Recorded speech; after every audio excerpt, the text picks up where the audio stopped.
Hoy les traigo a un señor que recorrió el mundo 2 veces en su moto, recorriendo 700.000 kilómetros, 214 países en 10 años. Pero no en este siglo, esto fue en el siglo pasado. Cruzó países en guerra, estuvo 6 veces en prisión y en varias de ellas pudo salir gracias a Maradona. A ver, no te voy a contar más, tenés que ir a ver el video para saber un poquito más de esta historia. Y también conoció a Buzz Aldrin, el astronauta que pisó la luna junto con el Armstrong. Pero bueno, esto y un montón de cosas más vas a conocer de Emilio Scotto. Un día decidió que quería viajar, pero no quería viajar, quería dar la vuelta al mundo. Lo hizo 2 veces y en moto. Estuvo viajando 10 años, 2 meses y 19 días en una moto que hoy está en un museo en Los Ángeles. Decidí hacerle esta entrevista a Emilio porque estoy por recorrer 5 países en 5 continentes con un longboard eléctrico. ¿A quién más le voy a preguntar todas mis dudas sobre cómo recorrer varios kilómetros en un medio de transporte? ¿A quién más le puedo preguntar si no es a Emilio Scotto? Así que bueno, hijos e hijas del cielo, los dejo con una de las entrevistas más hermosas que he hecho en mi vida. Espero que ustedes también la disfruten y bueno, saquen la motivación que necesiten para vuestro viaje.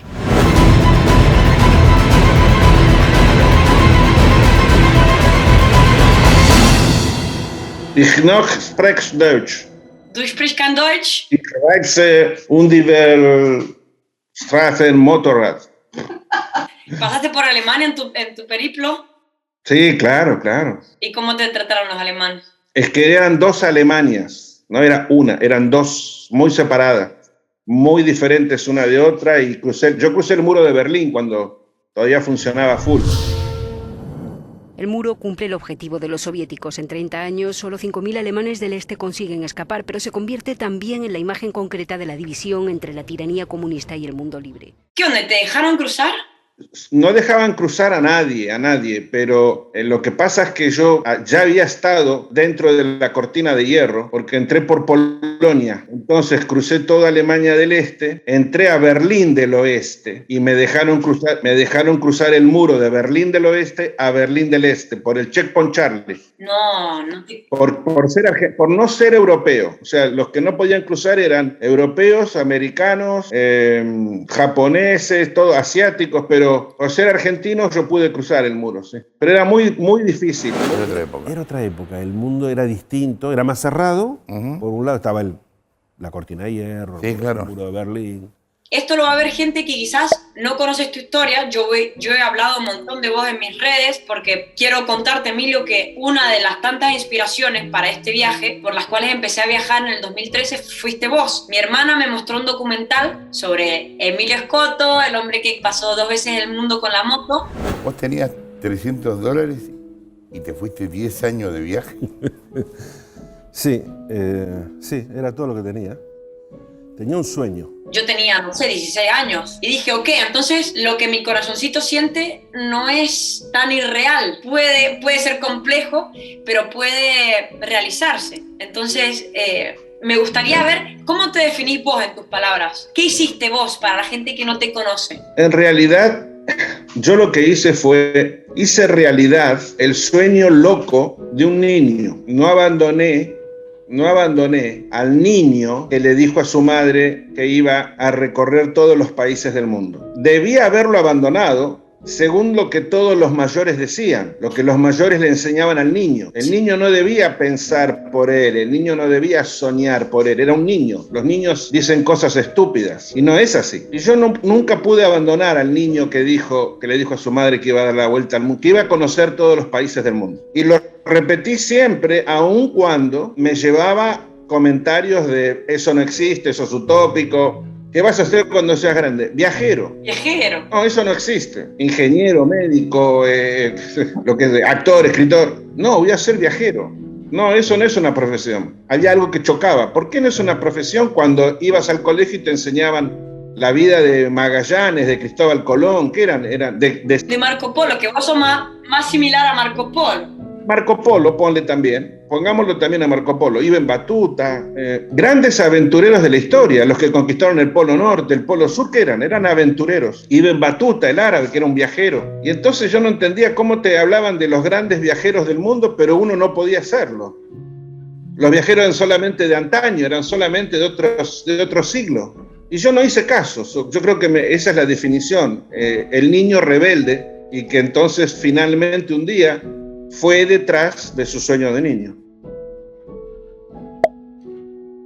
Qué hermoso, qué hermoso. Vos viajaste en un vehículo de 2 ruedas. Acá atrás tengo al bebé con el que voy a cruzar, que ni se asemeja al tuyo, que el tuyo fue una locura. ¿De cuántos años en total? El viaje concreto de los 279 países fueron 10 años, 2 meses y 19 días, sin parar. ¡Qué locura, qué locura! Pero viajando hace 36 años que no paro, hace 36 años que que no vivo en una casa, ¿no? Que estoy siempre viajando. ¿Y cuántas veces te han preguntado, ¿cuándo vas a parar, Emilio? Me paró ahora la pandemia. Sí, nos paró a todos. Por un lado, pude terminar los libros en español, que era una deuda pendiente. Yo quería construir eso, quería construir una ruta, era que pasara por todos los países del mundo, por todos los lugares donde viviera un ser humano, una isla, un atolón, una provincia autónoma, todos los lugares donde viviera gente. Yo quería hacer una ruta. Y le dije a mi madre que se iba a llamar Ruta Azul 1. Bueno. Azul porque el planeta Tierra es azul. Ahí está toda la ruta. Se va contando día a día cómo se construyó esa ruta que atravesó 279 países. ¡Qué loco! ¿Fuiste a Maldivas? Sí, las Islas Maldivas. Sí. Aterrizamos el aeropuerto estaba sobre el agua. Y cuando el avión bajó, ya nos habían dicho el piloto porque el avión llega justo hasta el borde de la pista y después está el agua, después está el mar. Y me acuerdo que llegó hasta el borde. Y ahí no había carretera, o sea, tienes que tomar lanchas, y en lanchas fuimos Pero muchas islas del Pacífico, yo subía la moto en aviones Aparte no tenía dinero. O sea, que yo siempre tenía que pedir que... De eso vamos a hablar enseguida, porque a ver, Claro, yo no tenía dinero, entonces, o tenía muy poquito. Y en aquel entonces no existía como hoy en día. Las aerolíneas no... Para una aerolínea era raro una moto. No es como hoy en día. Hoy en día ya eso se liberó, ya está programado, está estudiado, ya saben cómo es. O sea, hoy en día es muy normal mandar una moto en avión o en barco, pero en aviones hoy en día es casi mejor. Pero en aquel entonces, cuando yo iba a pedir cruces de océanos, por supuesto iba al puerto, iba a los barcos, pero los barcos de ninguna manera me querían llevar, de ninguna manera, ni pagando, aunque hubiese podido, no, porque antes... El problema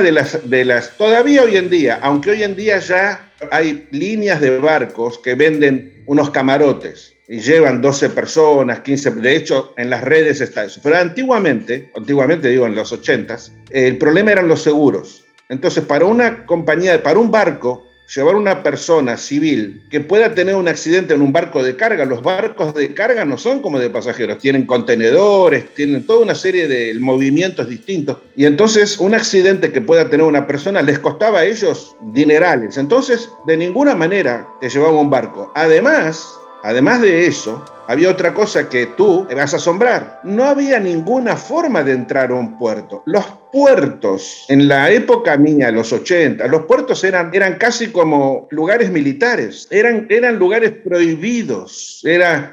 Cualquier persona que se acercaba a la entrada de un puerto era considerado un espía. No existía lo del terrorismo, todavía no existía lo del terrorismo. O sea, no era una cuestión de que era un terrorista, sino que era un espía. ¿Cuántas veces te trataron de espía o de terrorista en el viaje? Todo, es que era la época de la Guerra Fría, entonces depende por dónde andabas, eras o una espía para los rusos, o una espía para los americanos, o una espía para Gaddafi, o una espía para Francia, todo era un espionaje, todo era... Che, Emilio, ¿y cómo entonces, ahora tomarlo como un consejo del viajero que toda mi vida he admirado, qué le dirías a esta Eva de 26 años que va a viajar con un longboard eléctrico? ¿Qué le dirías para el acercamiento entre personas? Porque, a ver, yo tampoco tengo dinero. ¿Qué me recomendarías para poder llegar a esos lugares que me decís? Por ejemplo, los puertos eran lugares prohibidos, o los aeropuertos no tenían ni idea de lo que era una moto. ¿Cómo hacías para llegar tu información, para convencer con tu historia, para poder lograr tu objetivo? El mundo era una universidad de la vida.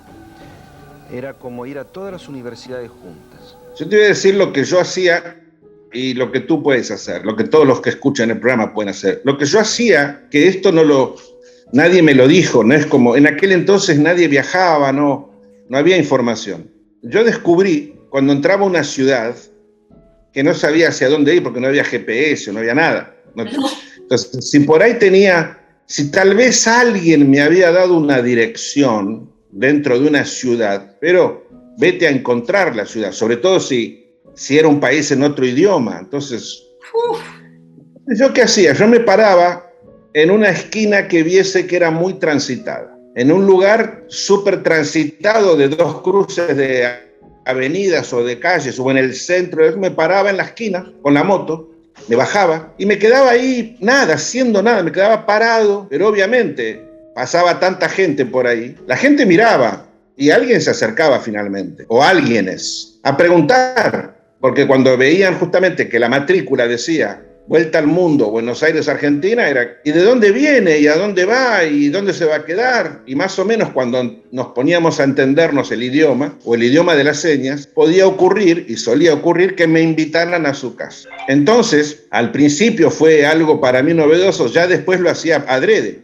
Claro. Ya cuando aprendí, cuando llegaba a una ciudad, buscaba una esquina muy transitada donde alguien se compadeciera o le llamara mucho la atención. Pero claro, ¿qué es lo que llamaba la atención? El objeto. En realidad una persona no llama la atención entre muchas personas. Yo parado solo en una esquina hubiese sido una persona más en un grupo de personas, pero la moto llamaba extremadamente la atención. Entonces, hoy en día, que, por ejemplo, en tu caso, si tú me dices, Emilio, ¿yo qué tendría que hacer? Pues vete a una esquina que no sea justamente el mar, porque en el mar no vas a llamar ninguna atención con un lombo. Vete a una esquina del centro de la ciudad con un tremendo lombo, ponte vestida de como si fueras a hacer surf, y como que haces, y seguramente la gente, ¡ay, le puedo hacer una foto! Y ahí empezó la conversación. Porque tú estás haciendo algo dispar, estás haciendo algo que sale de él. Entonces la gente va a mirarte. Y tú lo que necesitas es que la gente te mire a ti, que no te identifique como una persona más de las 500 personas, sino tú eres distinto. O sea, los que estén escuchando necesitan un objeto, pero necesitan hoy en día un objeto que llame la atención. Raro, porque por ejemplo, hoy en día no es tan simple. Te paras con una moto en una esquina y hay 500 millones de motos y hay 500 millones de viajeros. Entonces ya la gente pasa de largo. Vestirse raro o hacer algo raro para que alguien se acerque, aunque sea a pedir una fotografía. Siempre hay que buscar iniciar una conversación. Siempre. El habla, las palabras son lo que uno siempre tiene que tratar de conseguir. Hoy en día la tecnología es mayúscula, entonces no es lo mismo un viajero de mi época que un viajero de hoy en día. La tecnología ayuda muchísimo a acortar tiempos, porque uno con la tecnología de hoy en día sabe a dónde llegar, cómo ir rápidamente, todo te lo encuentra el GPS, pero la tecnología te priva de hacer relaciones, porque no necesitas de nadie. Necesitas, es más, el teléfono, el GPS, el Google Maps. Entonces no necesitas preguntarle a alguien, hasta parecería ridículo. Y sí, claro, imagínate que, por ejemplo, en este proyecto que tengo yo ya tengo todo previsto donde voy a dormir, porque yo ya hablo con la gente previamente. Ahora hay un montón de plataformas como Couchsurfing donde puedes hablar previamente y decir, voy a pasar por tu ciudad, podemos conectar, podemos ser amigos y me puedo quedar en tu casa, ¿no? Porque vos te estás adaptando bastante bien a la tecnología. Yo veo tus redes, vos te estás adaptando bien y estás ofreciendo tours también de tu gran viaje por pedazos, ¿no? Como que elegís pedacitos de rutas y los volvés a hacer, ¿no? Yo llevo gente a hacer rutas en el mundo. En realidad llevo gente a conocer el mundo, esa es la idea. Mis tours están enfocados en gente que quiera conocer el mundo, que quiera sumar en su aval y conocer sus culturas. Entonces mis tours están dedicados más que nada a que alguien o alguienes que ya no son muchachitos, ya hay gente más grande que dispone del tiempo, que puedan sumar países. Yo tengo gente que viaja conmigo y los he visto llorar, y he visto gente de 60 años abrazarme y decir gracias por haberme traído hasta frente al Everest en Tíbet. Entonces eso es un poco, son en moto, por supuesto, yo alquilo las motos, preparo todos los hoteles, sí, cuando vamos, ahora justamente parto ahora en junio a 10 países de Europa del Este y sí, por supuesto, tengo todo pagado ya, ¿no? Todos los hoteles, los restaurantes, sí, son tours all inclusive, como se llama. He notado que vos también has adaptado tu lenguaje a algo más neutral. Vos decís tú en vez de vos. También lo has hecho para que te comprenda la gente. Me pasa lo mismo. Y a veces eso me lo recritican en Argentina porque me dicen, vos ya no sos argentina, te querés hacer la europea, te querés hacer la, no sé qué, la mexicana. ¿Qué? ¿Cómo enfrentar esa crítica? Porque yo no sé. A mí me da vergüenza cuando digo, ay, se me escapa el tú o se me escapa algo neutral, que es lo que uso diariamente para que la gente me comprenda aquí, me comprenda en España, me comprenda en México, en Guatemala, en donde esté. Sí, a veces tiene un pro y tiene un contra. En realidad yo, por lo pronto, se me pegan los modismos. Sí, se repegan. Hay gente que se les pega, gente que no, y sin darte cuenta, bueno, a mí se me pegan muchas cosas, el coger, acá por ahí se me escapa el coger y entonces ahí en Argentina me ligo piscina en vez de pileta, claro, pero en Argentina la gente que me conoce ya se acostumbraron, pero es lo que tú dices, sí, te critican por ahí. Y fíjate, hay una contra, porque a la gente le gusta en el mundo el tono argentino. Sí, re. Es más, en Colombia, por ejemplo, y en Centroamérica, yo me acuerdo en aquel entonces que por ahí conquistaba a alguna muchacha por el idioma, por el acento. También de novia en novia, porque, como decía, las mujeres fueron tal vez lo más importante en este viaje. Claro, y entonces me decía, ay, me encanta el acento que tienen ustedes. Y claro, yo cuando salí de viaje hablaba bien porteño, ¿no? Y hoy en día el neutro es menos auténtico por ahí, menos cariñoso, pero bueno. Yo tenía 7 años, a mí me llamaba la atención la luna y también yo me daba cuenta de que vivía en un ambiente extremadamente humilde, ¿no? Algo que me impresionó mucho, algo que fue muy impresionante para mí. Cuando yo era niño, le decía a mi madre que quería ir a la luna. Sí. Que quería ser el primer astronauta en ir a la luna. Todavía no había ido nadie a la luna. La verdad, a mí me llamaba la atención ese farol blanco en el cielo. Me parecía que alguien lo prendía con una tirita, lo prendía y lo apagaba. Y yo decía, y lo veía y decía, bueno, está lejos, pero está cerca. Entonces después, en el 69, Armstrong y Buzz Aldrin, Neil Armstrong bajaron en la luna. Primero bajó Neil Armstrong y atrás de él bajó Buzz Aldrin. 5, 4, 3, 2, 1, 0. All engine running. Eso fue en 1969. Esta historia la conozco muy bien tuya, pero contámela igual porque hay mucha gente que no la conoce. En el 2005, imagínate, 69, 2005. Yo partí en el 85, terminé en el 95, me fui a vivir a Estados Unidos. En el 2005 me invitan en Los Ángeles, California, por haber dado la vuelta al mundo y por haber salido en periódicos en Los Ángeles, California. Me invitan a una cena de militares americanos, donde había muchos actores americanos. Estaba Denzel Washington, estaba Ernest Borgnine, muchos actores americanos y militares. Se les entregaba un premio a aquellos que hubiesen hablado bien, o hubiesen hecho algo, una película, pero que presentara bien a los militares americanos. Es como un Oscar de la Academia de Hollywood, pero no al mejor actor, sino a alguien que haya hecho algo que dejara bien parado al ejército americano. No tenía que ser un combatiente que matara gente, no. Puede ser un actor que por ejemplo, Mel Gibson, que recibió por la película Éramos soldados. Bueno, había que ir de frac y de tuxedo, y el plato costaba $5,000, pero a mí me habían invitado.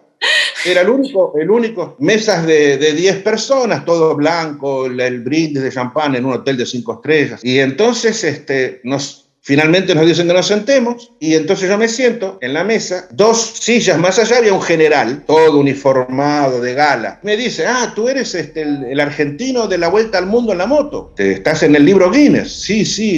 Dice, claro, tú eres invitado esta noche. Sí, dice. ¿Y cómo fue que se te ocurrió la idea? Me dice el general. Cuando era chiquito le dije a mi madre que quería ir a la luna y que cuando volviera de la luna le expliqué, ¿no?, que la ruta Azul 1. ¿Y tú querías ser astronauta y ir a la luna? Sí, le dije. ¿Y conoces a los astronautas? No. Dice, ¿tú no viste quién se sienta esta noche al lado tuyo? Y miro el cartelito, Buzz Aldrin, Apolo 11. casi me muero, casi me da un Casi infarto. te morís. Bueno, viene Buzz Aldrin, que por supuesto todos aplaudieron cuando entró Buzz Aldrin. Que Buzz Aldrin es el astronauta que más sale en todas las fotos, porque la NASA se equivocó, nadie sabe esto. Cuando fue el Apolo 11, la cámara de fotos, la cámara de filmar, la llevaba el comandante de la misión, Neil Armstrong. Entonces Neil Armstrong en realidad le filmaba a Buzz Aldrin. Buzz Aldrin es el que saltaba, el de la bandera, el del casco, es Buzz Aldrin. Es lo que nos pasa a todos los fotógrafos. Y cuando él se sienta, el general le dice, vos, mira, él es argentino, dice, Emilio Scotto, dice. Él dio la vuelta al mundo en moto, todo el planeta Tierra, le dice. Y entonces vos me mira, bueno, me saluda, me dice, vamos a hablar, me dice. Él me dice, vamos a hablar. Pero en ese momento interrumpe, y acá viene la historia. Entonces nos teníamos todos que parar, ponernos de pie, poner la mano en el corazón y cantar el himno nacional argentino, americano, ¿no? Bueno, todos cantaban y yo me salí de mi cuerpo. Me desdoblé, me salí completamente, salí de mi cuerpo. Fue la vez en mi vida que más salí de mi cuerpo, me salí completo. Y me paré, perfecto, me paré y vi a Emilio Scotto parado con la mano en el corazón al lado del astronauta del Apolo 11, Buzz Aldrin. Los miré y dije, a mi madre le dije cuando tenía 8 años que iba a ir a la luna, iba a ser astronauta. Y mi madre me dijo que yo tenía que comprender que éramos una familia muy humilde, apenas nos alcanzaba a fin de mes para comer, que iba a ser muy dura nuestra vida. Yo había tenido que dejar el colegio a los 15 años para ir a trabajar. Y yo dije, mira dónde llegué. Estoy parado, cantando al lado de Buzz Aldrin, la Apolo 11, la luna. Estoy tocando al astronauta. Y en Houston, Texas, en mi viaje en el 86, yo fui a la NASA y metí la mano y toqué la luna. Ah, sí. Claro, entonces la luna la toqué, al astronauta lo estoy tocando y ahora vamos a charlar los dos. Y yo miraba y decía, lo que es la vida, ¿no? Lo que yo soñé de niño, ahora se hizo realidad. Estoy al lado de él. Y efectivamente, bueno, ahí nació una relación muy linda, porque después con los avatares de la vida nos llevó a que Buzz Aldrin y yo, como yo doy conferencias, coincidimos varias veces en conferencias. Qué lindo. Entonces nos encontrábamos. Mira, acá está, mira. Qué loco. Qué loco. Está Moni ahí también.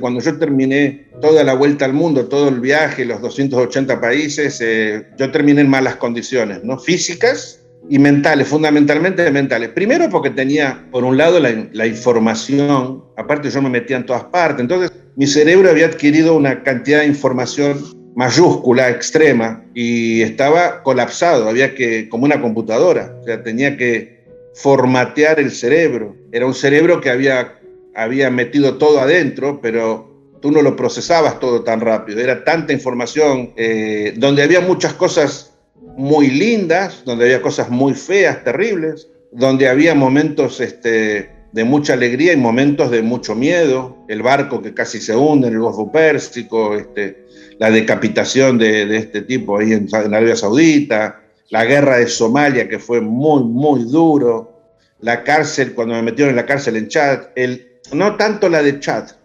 pero sí la de Chad fue muy duro, porque estaba totalmente a oscuras, pero en Liberia, donde me dijeron que me iban a ejecutar. ¿En cuál de los dos fue Chad o Liberia en la que te sacaron por la foto de Maradona? Para que la gente lo sepa. En Chad fue que la foto de Maradona fue... Yo sé quién eres, me dice, Diego a mí. Y digo, ¿cómo es? Me dice, porque es en una revista El Gráfico, estás tú, y yo también, me dice.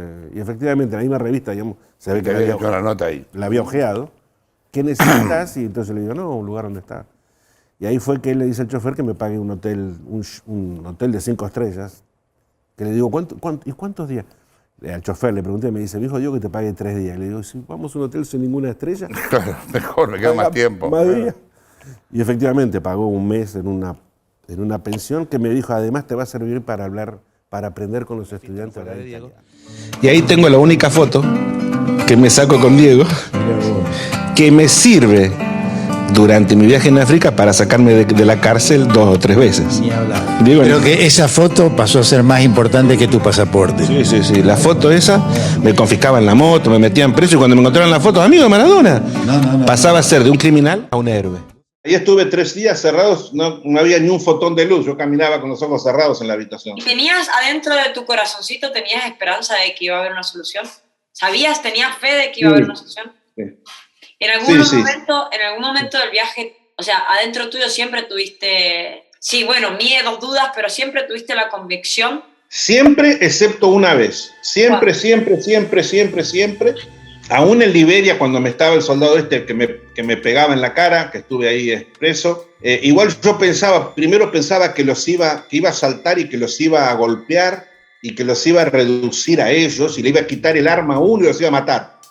A los 10 minutos pensabas que no, te daba pánico y que no iba a resultar eso y que era mejor portarse bien, ¿no? O sea, pero siempre pensaba, excepto una vez en toda mi vida, que fue en un barco, casualmente, en el Gowain, escapando de la guerra de Somalia, en un barco somalí, el último barco que quedaba en el puerto, nos cogió un huracán, un tifón, se llama tifón, es lo mismo, pero en Asia se llama tifón. Nos destrozó el barco, perdimos los 4 contenedores que llevábamos, cayeron al agua y el capitán no logró, se le escapó el barco de las manos por errores.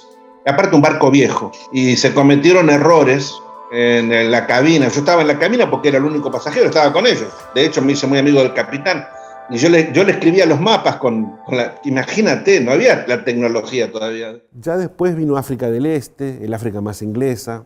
Yo había estado muy mal en África del Oeste, aparte de la enfermedad, había estado en la guerra. Y ahí me atrapa la guerra de Somalia. Terrible. La verdad que logro escapar también por ayuda del gobierno en un barco de carga que después casi se hunde. Y nos cogió este tifón y nos pegaba de costado, nos hizo hacer lo que se llama ruling. Cada ola te hace escorar más. Sí. Cada ola que te pega y no puedes meter el barco, no hay forma de ser tan rápido para ir contra las olas, como lo mismo que la película The Perfect Storm, La Tormenta Perfecta, solo que el pesquero lograba ir y subir y bajar la ola. Nosotros estábamos de costado y empezó a escorar cada vez más, y entonces en un momento quedé cogido de la baranda, de la manija de la puerta de la cabina de mando y con las piernas como levitando en el aire. O sea, era tal la inclinación que yo levitaba. Y ahí me di cuenta que me iba a morir, que había terminado mi viaje. Y en ese momento perdí, yo lo llamo el miedo cero, como la temperatura, viste que 238 grados centígrados es el cero absoluto, se llama, ¿no? Que las cosas se rompen por congelado. Bueno, yo creo que hay un miedo, que es el miedo cero, que es como el 238 grados centígrados absoluto. Bueno, es el miedo cero, el miedo absoluto, donde ninguna parte del cuerpo funciona ni responde, nada, ningún músculo, todo está petrificado excepto el cerebro. Y en el cerebro lo que sucede es que automáticamente se prende el pasado, pasa velozmente. Yo me acuerdo, mira tú qué cosa rara. Pasó mi vida, mi madre, los amigos, no sé, los partidos de tenis, el fútbol, pero yo me acuerdo que hubo 2 cosas, solo 2, que era la parte que me entristecía. O sea, en ese momento que me iba a morir, no era la muerte, no era irme al fondo del océano lo que me daba el miedo.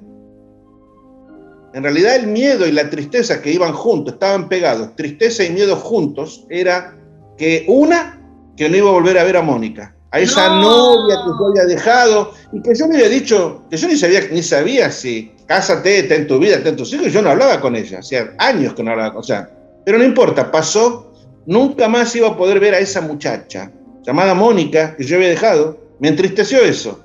Y lo otro que me entristeció es que al irme al fondo del océano no iba a poder conocer los otros países que me faltaban.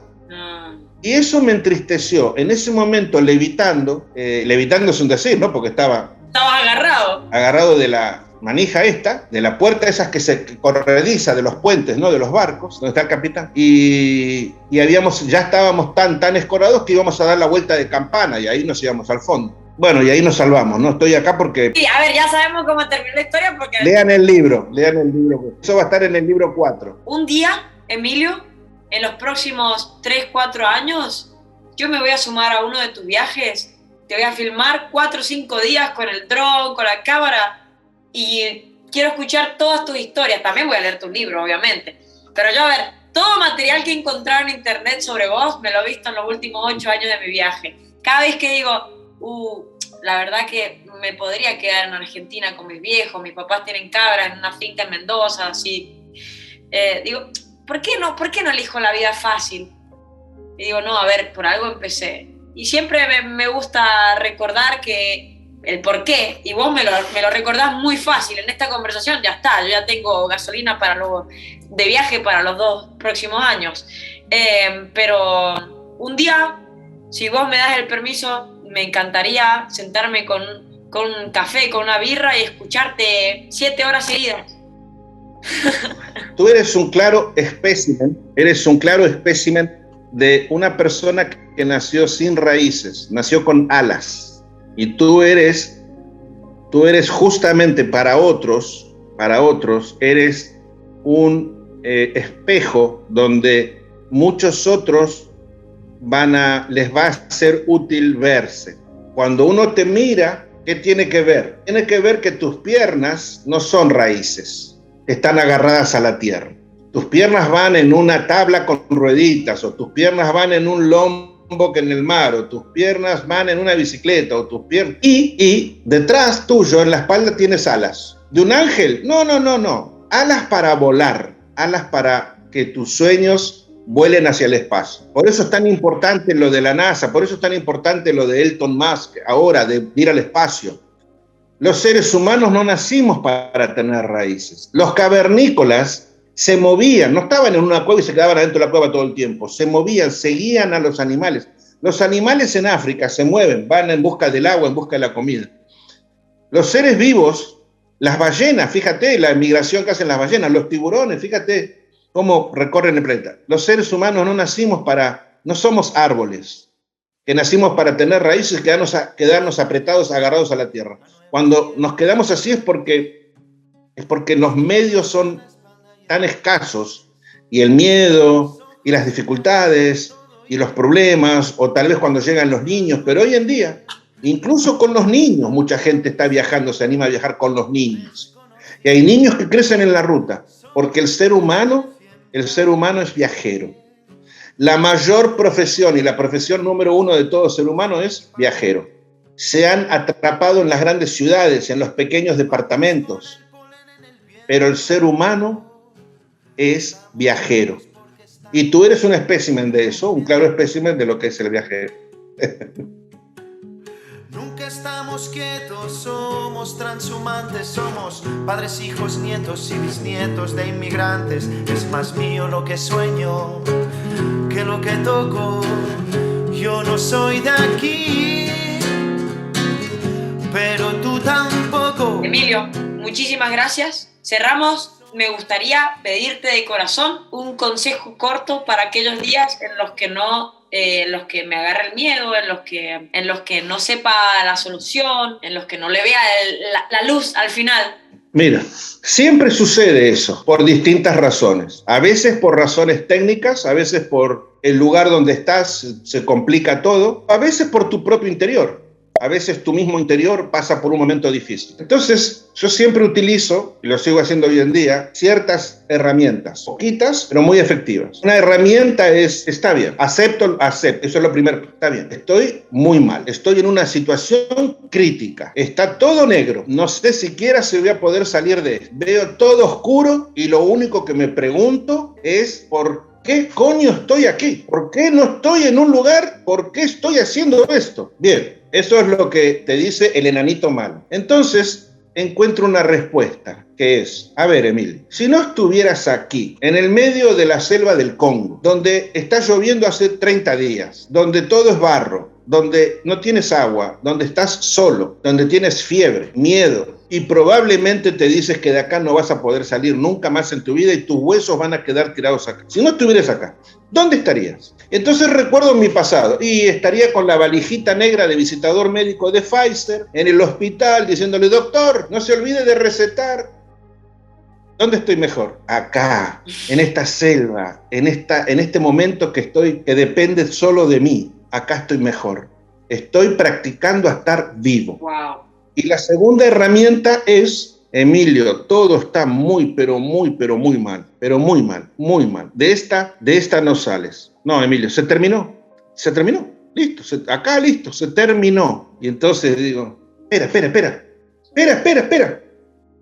¿Que seguro hay algo peor? Seguro que hay algo peor. Entonces, ¿qué pasa? Eso baja el nivel. Eso no es el final. Hay otro que es el final. Hay otro peor que este. Hay otra cosa peor. Y todavía no la viví. Empiezas a pensar con solución. Bueno, a ver, ¿qué puedo hacer? Porque total, esto no es el final. Hay otro que es el final, más adelante. Es un truco.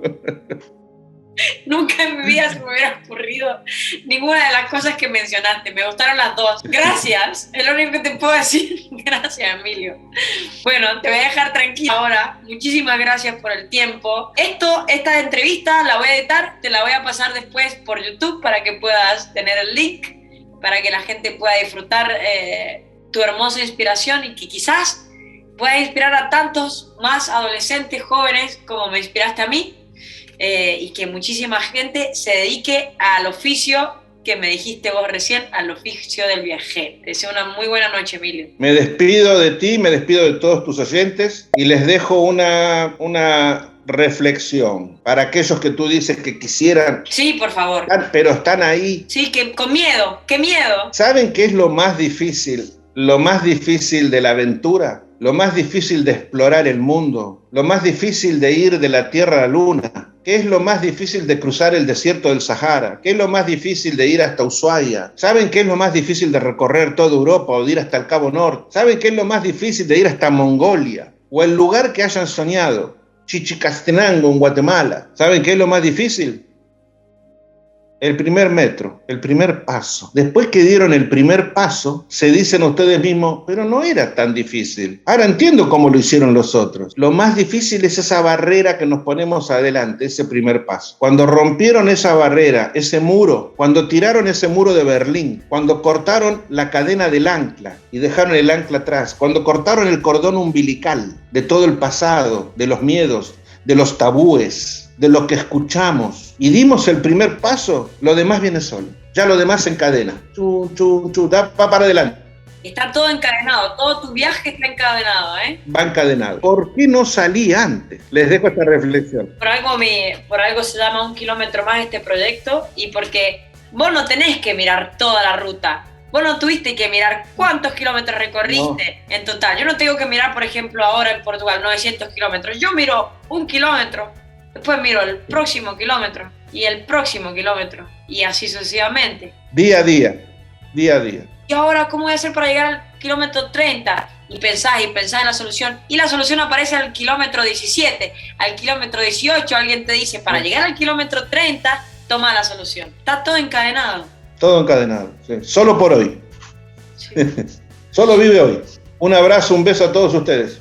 Muchas gracias, Emilio. Te mando una hermosa noche. Gracias a Moni por hacer la técnica en todo esto, ¿eh? Una genia, Moni. Te mando un beso. Dale, un abrazo, Moni. Nos vemos, Emilio.